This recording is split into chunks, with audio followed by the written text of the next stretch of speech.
Javier del Pino.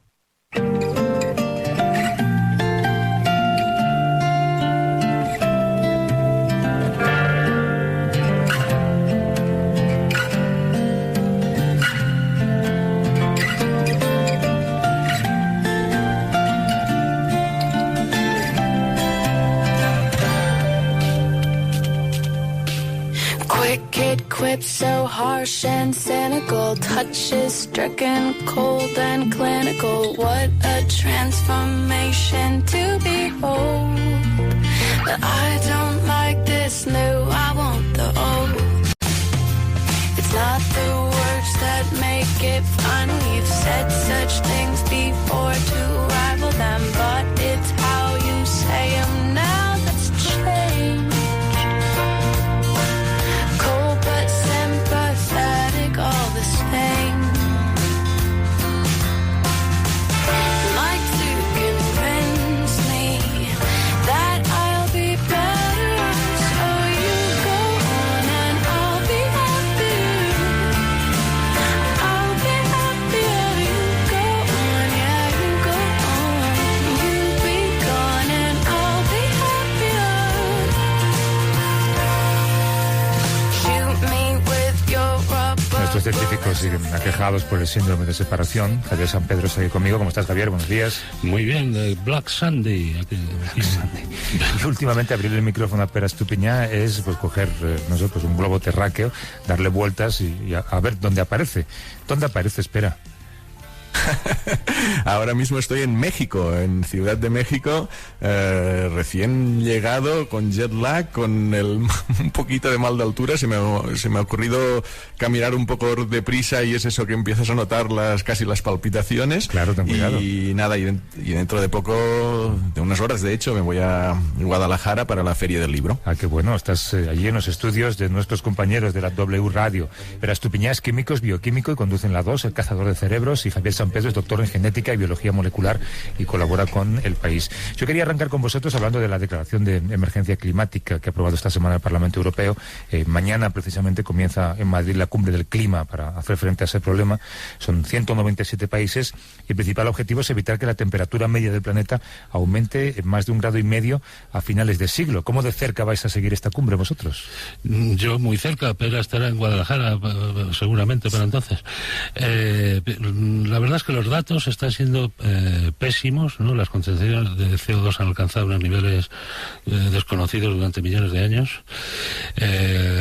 Los protocolos de París, que ya sabíamos que eran insuficientes para alcanzar ese objetivo del 1,5 grados, teniendo en cuenta que ya hemos gastado 1 grado de ese 1,5 grados desde los inicios de la industrialización y de las emisiones a gran escala en el siglo XIX. Nuestros protocolos actuales son insuficientes y además estamos incumpliéndolos generalizadamente. Estados Unidos se ha retirado de los pactos de París. En fin, la situación actual es mala. Pero bueno, hay dos cuestiones que nos ofrecen una luz al final del túnel. Una es que la nueva presidenta de la Comisión Europea, Ursula von der Leyen, ha hecho del cambio climático y de la lucha contra las emisiones uno de los ejes centrales de la política europea. Y en los próximos años veremos que esto tendrá efecto sobre las políticas de cada país, ¿no? Porque cada gobierno no está...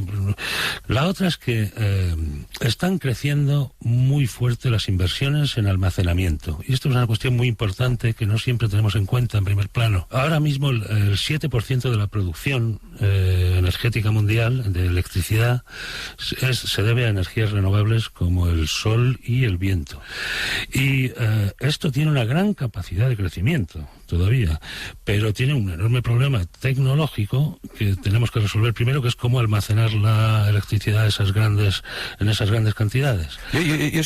La sensación que tengo es de un partido que vas perdiendo 10-0 y cuando aparece una buena noticia, sí, es un gol a favor y vas 10-1, pero después pasa algo más y vas 11-1. O sea, esta sensación de que no se avanza, de que el 2008 fue el año donde las emisiones de CO2 marcaron un máximo histórico, que dices, es que no estamos ni de cerca empezando a bajar las emisiones. Entonces sí que hay buenas noticias, como comentaba Javier, y una convicción por parte de Europa, que también es ver qué pinta Europa a nivel global, en algunos aspectos. El cambio climático, evitarlo ya es imposible, y decir, bueno, es que la temperatura del planeta no llega a subir, bueno, que suba al mínimo posible. Claro. Si es 1,5 como de referencia, pues si va a ser 2, pues mejor 2 que 3, pues mitigar, pero sí claramente empezar en acciones de adaptación, de decir, ser conscientes de que hay algunos impactos que van a ocurrir por fuerza, y ya empezar a identificarlos, las zonas más críticas, y empezar a trabajar ya en previsión de estos impactos que van a tener siempre en las zonas pobres, que son los que no lo han causado, que esta es la gran que lo sufren en mayor medida. Lo que pasa es que lo que decía Javier tiene razón. Te enfrentas a los dos gobiernos, los dos países más contaminantes, que son Estados Unidos y China, y puedes pensar, bueno, pues allá ellos que contaminan. No, allá nosotros, que contaminan para todos. Los incendios en el Amazonas, por ejemplo, se ha hablado mucho este verano.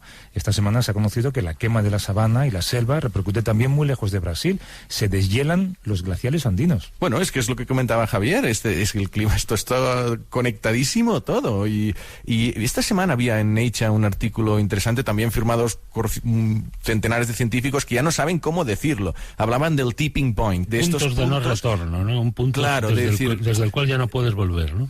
El tipping point. Sí, que se nos estamos acercando a, como todo está conectado, pues que haya un fenómeno que quizás no estamos identificando, que haga que se acelere un proceso determinado de deshielo o de subida del nivel del mar o de huracanes más extremos en ciertas zonas, y que ya no sea un peligro lineal, sino que haya un momento de eso. Tiene un punto de imprevisible, los sistemas complejos es lo que tienen, pero estaban alarmando de que este riesgo de efectos drásticos va creciendo a medida que va subiendo la temperatura del planeta, claro. Tenemos como siempre un número de teléfono para que hagan, si quieren, preguntas o busquen la opinión, alguna cuestión de Pera y de Javier. Pueden llamar, escribirnos o mandarnos notas de voz al 638-855-349, es un número de WhatsApp, 638-855-349.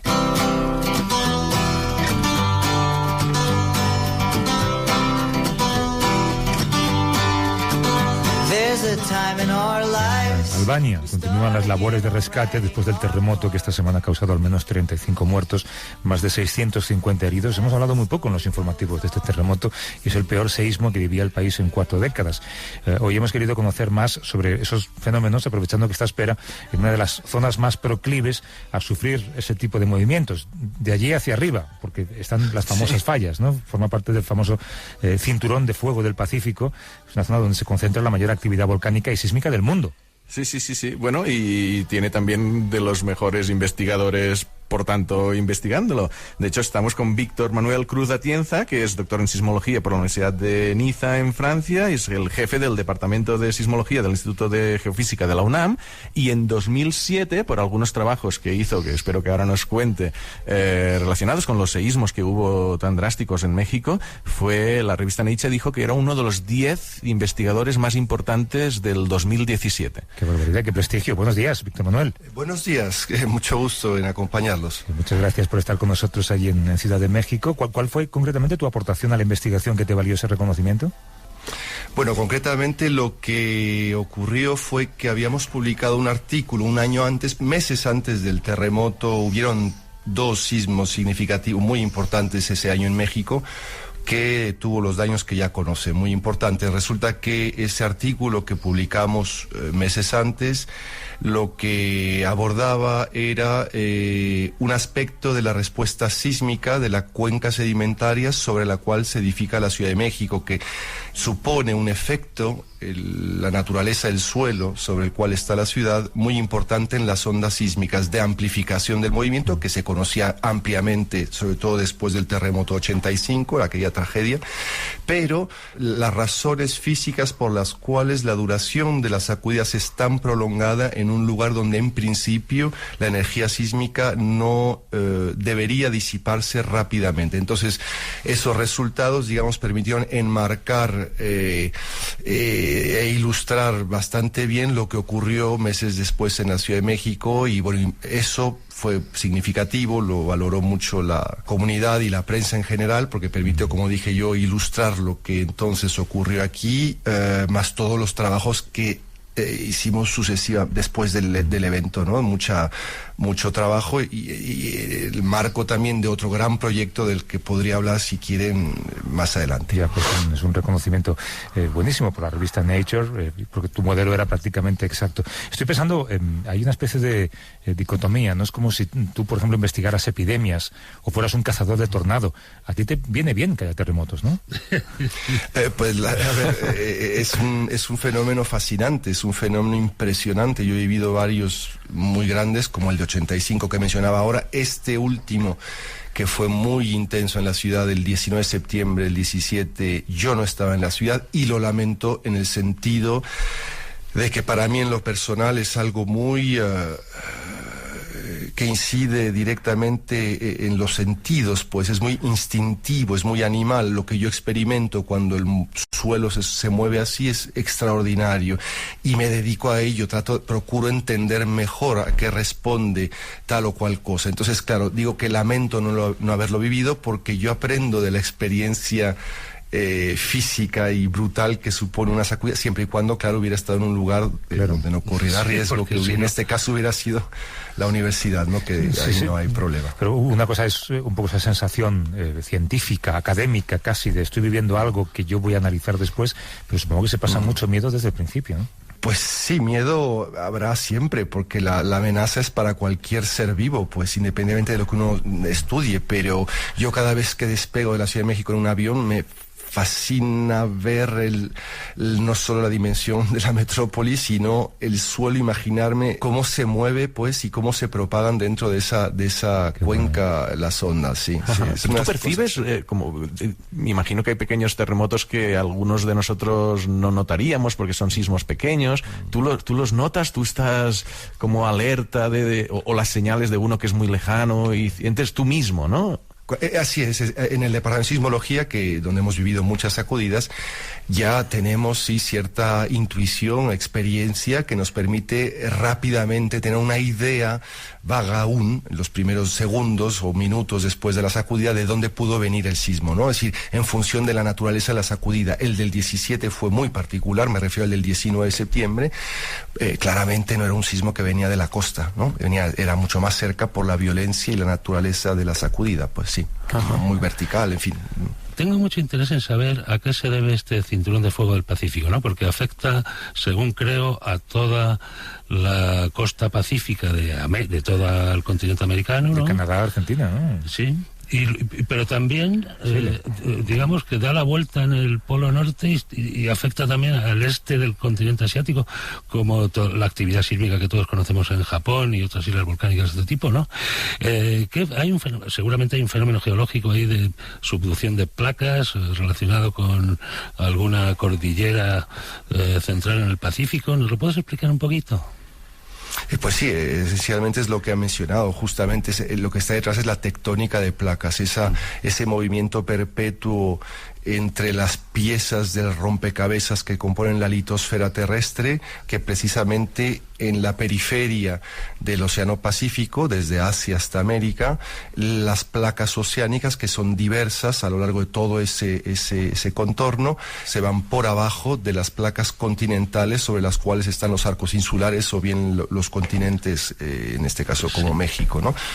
Y es esa interacción entre las placas donde entran en contacto que producen eventualmente el vulcanismo. Cuando estas rocas alcanzan cierta profundidad se funden y emergen como volcanes, o bien la fricción, el acoplamiento entre dichas placas acumula energía elástica, se deforman los continentes que eventualmente rebotan elásticamente, se mueven bruscamente durante la ruptura de un sismo generando ondas. Qué bien lo has explicado, Víctor Manuel. Sí. Te gusto. ¿Hay terremotos que podrían llegar a perturbar la rotación de la Tierra?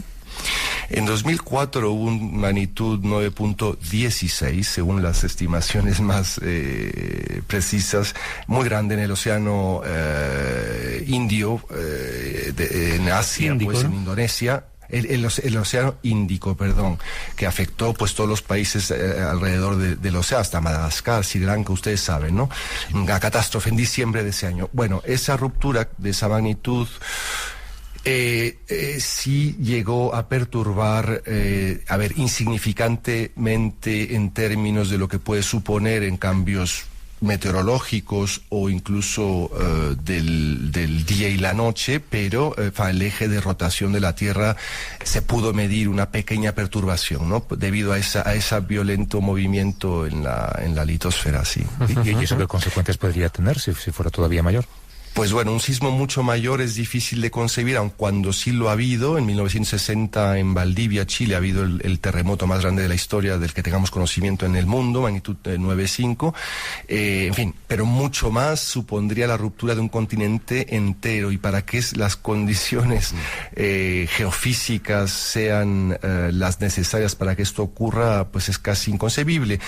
Difícilmente uno podría pensar que la rotación, en fin, o el movimiento, la cinemática del planeta pueda verse perturbada muy significativamente debido a un terremoto. Oye, y luego están los tsunamis, ¿no?, que son consecuencia de terremotos ocurridos debajo del suelo del océano. Justamente, claro, es una de las consecuencias directas de los grandes sismos, como el que mencioné ahora en 2004 o 2011 en Tohoku, aquí en Japón, ¿no?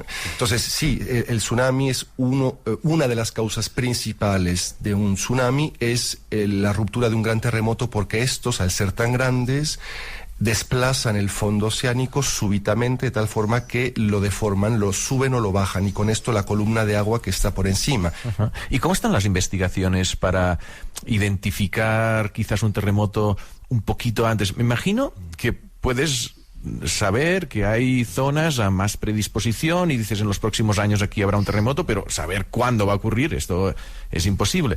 Pero antes de que se note en la Tierra, de que la Tierra tiemble y de que caigan casas y que haya catástrofes, ¿hay como señales que te dan, yo qué sé, 20 minutos antes y te permiten avisar a la población o algo? Yo creo que esto es en lo que trabajáis bastante, ¿no? Claro, es una ambición de la comunidad científica desde hace muchas décadas. De hecho, en el 75 lograron predecir con éxito la ruptura de un terremoto en China, que permitió evacuar a la gente 2 días antes de un gran sismo. Sin embargo, siguieron esos fenómenos ocurriendo, como deformaciones de la corteza visibles, emisión de gas radón, comportamiento anómalo de animales, o el nivel freático en pozos, ¿no?, modificado, en fin. Estos fenómenos sí persistieron después de la ruptura, y un año después, en 1976, vino uno de los terremotos más mortíferos en la historia de la humanidad, pues el terremoto de Tangshan, sin previo aviso, que mató a más de 500.000 de personas. Entonces, ahí se derrumba la escuela de predicción china. Sigue habiendo muchos esfuerzos. Hoy, con los instrumentos que estamos instalando cada vez más sofisticados, pretendemos buscar esos fenómenos premonitorios. Debo mencionar que hace 10 años se descubre lo que son los sismos lentos, que son deformaciones muy lentas, como su nombre lo indica, imperceptibles por el ser humano, pero detectables con GPS y mediciones geodésicas, que parece que están íntimamente ligados con la ruptura de terremotos potencialmente devastadores. Entonces, digamos, el camino ahí está trazado y estamos abocados 100% para entender más, ¿no? Claro, y en sitios como San Francisco, por ejemplo, siempre se habla de cuándo llegará el Big Bang, ¿no?, el grande. ¿El hecho de que tarde en llegar es una buena noticia o significa que está más cerca? Pues todo depende de qué tanta energía se esté acumulando por unidad de tiempo. Es decir, en realidad el principio es muy simple. Si una liga la estamos jalando cada vez más, porque es exactamente el mismo principio, es la elasticidad goma, ¿no?, de un sólido. Si uno estira la goma, pues bien, se va estirando, pero eso supone una acumulación de energía que mientras más le estire uno, el día que se rompa, pues más violento será la sacudida. Entonces, el mismo principio aplica en el caso de los sismos. Ahora, cada falla tiene su forma de acumular energía, y eso depende de las leyes de fricción que rijan los ambos labios de la falla, pues, ¿no? Hay otra cuestión, que es que ¿qué podéis hacer los científicos para que en las zonas de mayor riesgo los edificios estén preparados para aguantar los temblores? ¿Qué clase de presión sobre la administración podéis ejercer? Claro, como sismólogos nuestra responsabilidad, lo que hacemos es caracterizar el fenómeno, así que tan violentas pueden ser las sacudidas en un lugar dado, y cuantificar de formas diversas ese posible movimiento, el más plausible que sea. ¿Para qué? Para que luego los ingenieros estructuristas puedan, con base en esos espectros de respuesta que llamamos nosotros, poder, digamos, establecer normas parasísmicas, ¿no?, que deban satisfacer las estructuras para garantizar que esas sacudidas previstas no vulneren la estructura. Entonces, como sismólogos, pues proveemos el insumo del cual los ingenieros luego se valen para concebir algo que no se caiga. ¿Pero te hacen caso los gobernantes, los políticos? ¿Cuál es la relación entre la ciencia y la política en este...? Entiendo muy bien. Sí, a ver, la ingeniería sísmica en México comienza en el 57, que es cuando rompe un sismo en Guerrero y derrumba el Ángel de la Independencia de la capital. Ahí la escuela de ingenieros sísmicos comienza caracterizando el peligro. Entonces, y a raíz de esos estudios, con muy pocos registros sísmicos de aquel sismo en la ciudad, establecen las primeras normas parasísmicas con base en ese conocimiento del peligro, de la amenaza. Bueno, entonces, cuando llega el sismo de 85, los ingenieros pensaban que las normas parasísmicas eran suficientes con base en lo que conocían.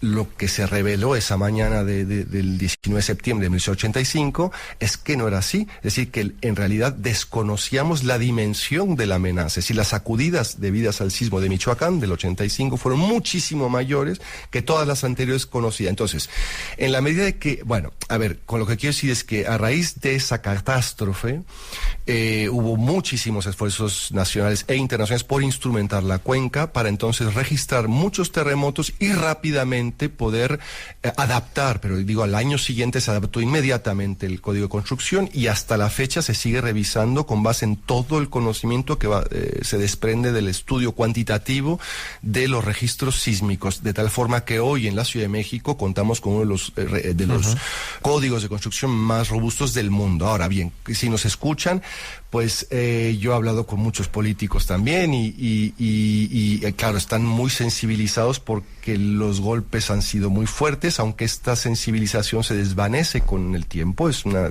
cosa extraordinariamente triste, pero creo yo que hay una escucha y aunque debería ser mucho más a nivel educativo de las escuelas, un esfuerzo institucional porque los niños en México aprendan desde pequeños en qué lugar viven y sobre todo su responsabilidad y la posibilidad real de reducir su vulnerabilidad como individuos. Claro. Y eso es una voluntad institucional que no existe como debería. Yo entiendo, por supuesto, que la actividad humana, a diferencia del cambio climático, no tiene nada que ver, no tiene ninguna incidencia sobre los terremotos. No estamos sacando demasiado petróleo y estamos provocando terremotos, ¿no? Es correcto, salvo ustedes habrán escuchado hablar probablemente correcto. En esos casos donde hay una inyección de gas a alta presión, sí hay una sismicidad inducida por la actividad humana que puede significar un riesgo en ciertas comunidades donde no suele haber sismos, pero de lo contrario, los grandes terremotos no tenemos en ellos ninguna incidencia. En lo que sí tenemos mucha incidencia es en las consecuencias que puedan o no tener. Claro, que la catástrofe no sea una catástrofe social después de un terremoto, ¿no? Exactamente, los desastres no son naturales, son sociales. ¿Hay algún día o habrá algún día en el que sabremos o se podrá predecir cuándo y dónde va a ocurrir? Pues es la esperanza. ¿Y lo hará una inteligencia artificial? Es que de repente estaba pensando que en otros ámbitos se está viendo con todo esto del machine learning que tú le das datos o les das información y aparece una inteligencia artificial que dice, casi como los pájaros que comentabas antes que notan que algo está ocurriendo, que te dice... Ups, veo que aquí va a ocurrir. Y no sabes por qué, porque el machine learning es un black box allí que se va creando. Pues sí, a ver, si los pájaros o los animales se movían era porque algo se percibía, claro, no era algo esotérico. Era porque vibraba el suelo, pasaba algo que percibían sus sentidos. Entonces, eso deberíamos ser capaces de percibirlo si ocurriera sistemáticamente siempre antes de una ruptura. El problema es que hay que estar muy cerca de la falla geológica, o sea, a cierta profundidad para poder percibir si eventualmente, si sistemáticamente ocurre esto, ¿no? Sí. Bueno.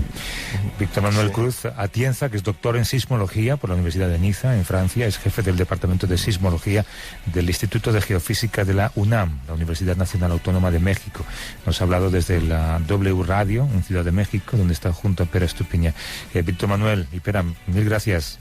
Hasta la próxima. No, al contrario, y mando si me permiten, un saludo muy caluroso a mi familia que está en Madrid, y a Juan Carlos Atienza, que es un biólogo que ha luchado durante toda su vida por preservar el medio ambiente en el mundo y muy particularmente en España, en la SEO. Entonces, un fuerte abrazo a él y a toda la familia. Muy bien, un abrazo. Hasta luego. Y Javier San Pedro, hasta luego. Hasta luego. Abrazo. Hasta luego.